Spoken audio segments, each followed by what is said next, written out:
ce qui était depuis le commencement, ce que nous avons entendu, ce que nous avons vu de nos yeux, ce que nous avons contemplé et que nos mains ont touché du Verbe de vie. Nous vous l'annonçons. Oui, la vie s'est manifestée, nous l'avons vue, et nous rendons témoignage. Nous vous annonçons la vie éternelle qui était auprès du Père et qui s'est manifestée à nous. Ce que nous avons vu et entendu, nous vous l'annonçons à vous aussi, pour que vous aussi, vous soyez en communion avec nous. Or, nous sommes, nous aussi, en communion avec le Père et avec son Fils, Jésus-Christ. Et nous écrivons cela afin que notre joie soit parfaite. Tel est le message que nous avons entendu de Jésus-Christ et que nous vous annonçons. Dieu est lumière. En lui, il n'y a pas de ténèbres. Si nous disons que nous sommes en communion avec lui, alors que nous marchons dans les ténèbres, nous sommes des menteurs.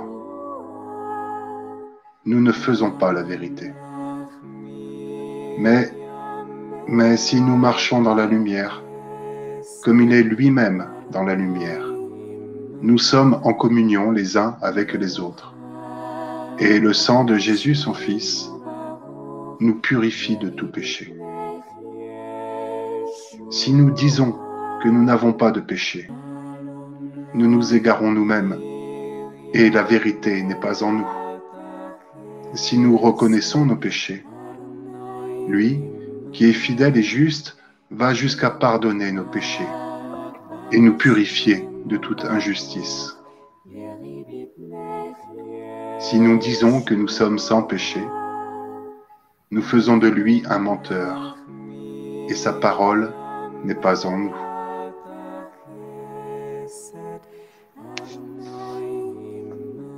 Amen.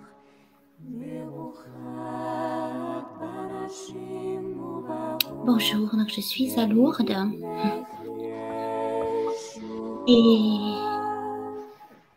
je suis entourée de montagnes et je suis dans cette lumière dont il est question puisque je suis tout près de l'Immaculée, de ce lieu où elle est apparue à Sainte-Bernadette et où tous les jours, enfin presque, je vais pour me ressourcer et tenter de toucher cette grotte en cachette puisque des cordons à prétexte sanitaire empêchent de toucher la grotte.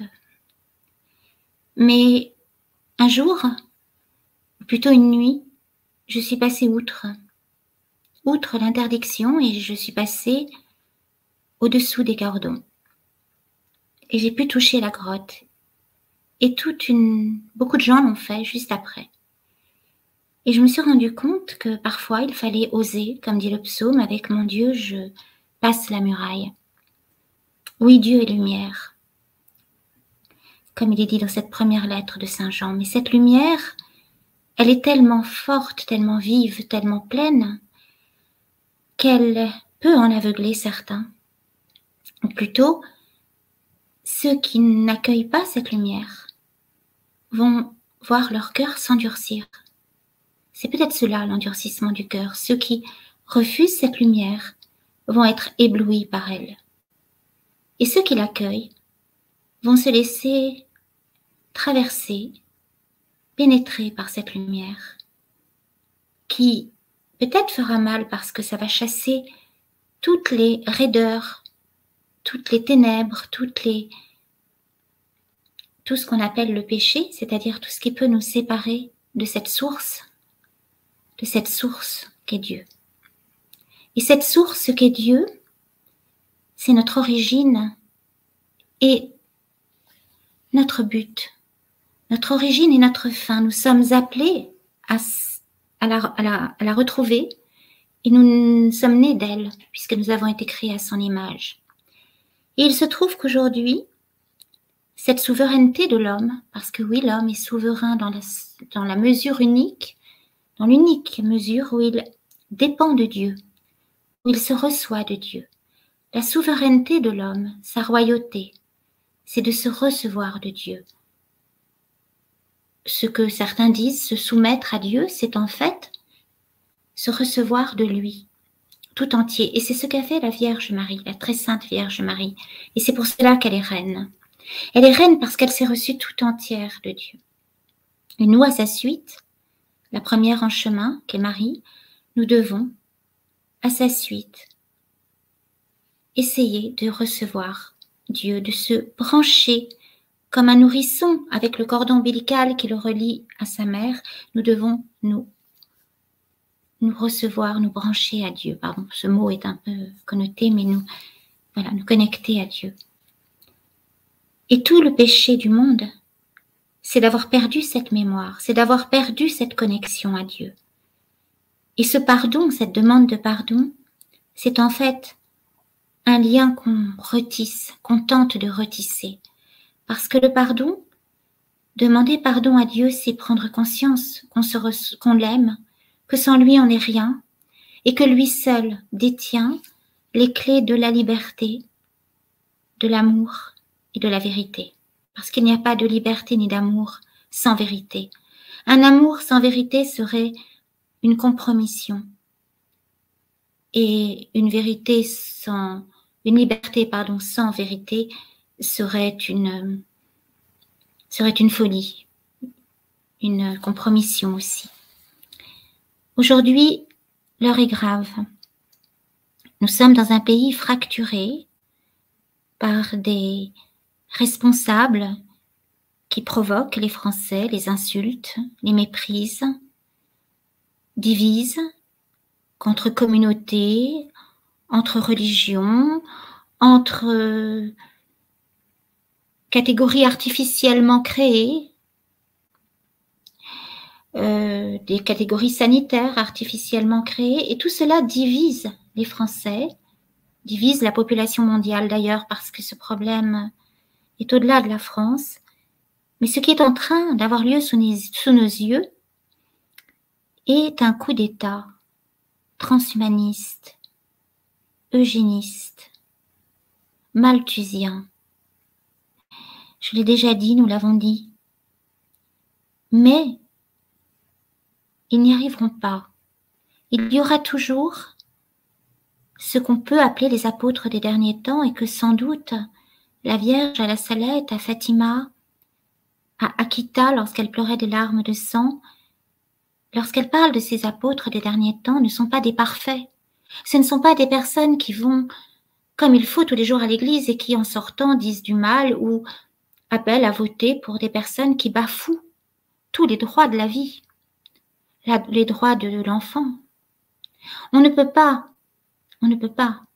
Aujourd'hui, les enfants sont pris en otage dans cette crise civilisationnelle à prétexte sanitaire. Les enfants sont les premiers à souffrir de mesures d'une grande violence qui leur fait mal. Il y a eu en Allemagne des linges remplis de sang lorsque on les teste tous les jours et que leur nez saigne. Ça n'est plus possible. Mais il y aura toujours ces petits grains de sable qui feront dérailler le système impeccable auquel tient tant certains responsables. Oui, nous serons des failles et des grains de sable.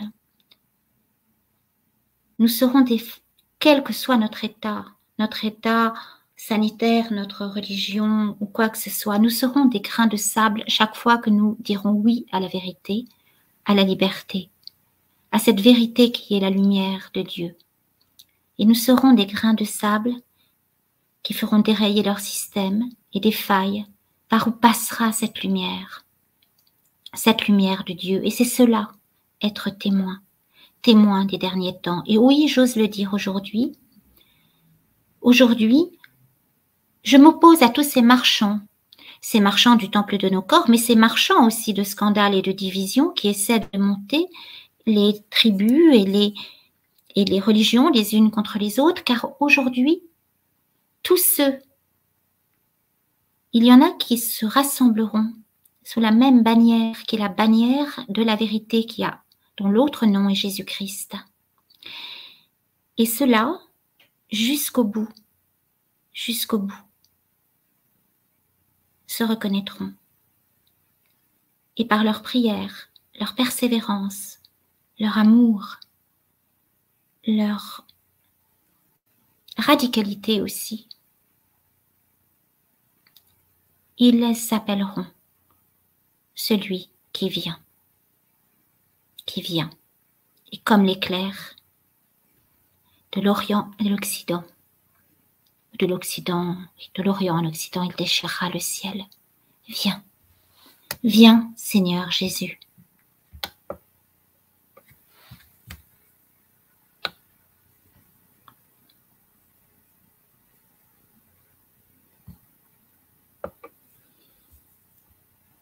À l'ange de l'Église qui est à Philadelphie, écrit: Ainsi parle le Saint, le vrai, celui qui détient la clé de David, celui qui ouvre, et nul ne fermera, celui qui ferme, et nul ne peut ouvrir. Je connais ta conduite. Voici que j'ai mis devant toi une porte ouverte que nul ne peut fermer. Car, sans avoir beaucoup de puissance, tu as gardé ma parole et tu n'as pas renié mon nom. Voici que je vais te donner des gens de la synagogue de Satan, qui se disent juifs et ne le sont pas. Ils mentent. Voici ce que je leur ferai. Ils viendront, ils se prosterneront à tes pieds. Alors ils connaîtront que moi, je t'ai aimé. Puisque tu as gardé mon appel à persévérer, moi aussi je te garderai de l'heure de l'épreuve qui va venir sur le monde entier pour éprouver les habitants de la terre. Je viens sans tarder. Tiens fermement ce que tu as, pour que personne ne prenne ta couronne. Du vainqueur, je ferai une colonne au sanctuaire de mon Dieu. Il n'aura plus jamais à en sortir, et je graverai sur lui le nom de mon Dieu et le nom de la ville de mon Dieu, la Jérusalem nouvelle qui descend du ciel d'auprès de mon Dieu, ainsi que mon nom nouveau. C'est lui qui a des oreilles, qu'il entende ce que l'Esprit dit aux églises.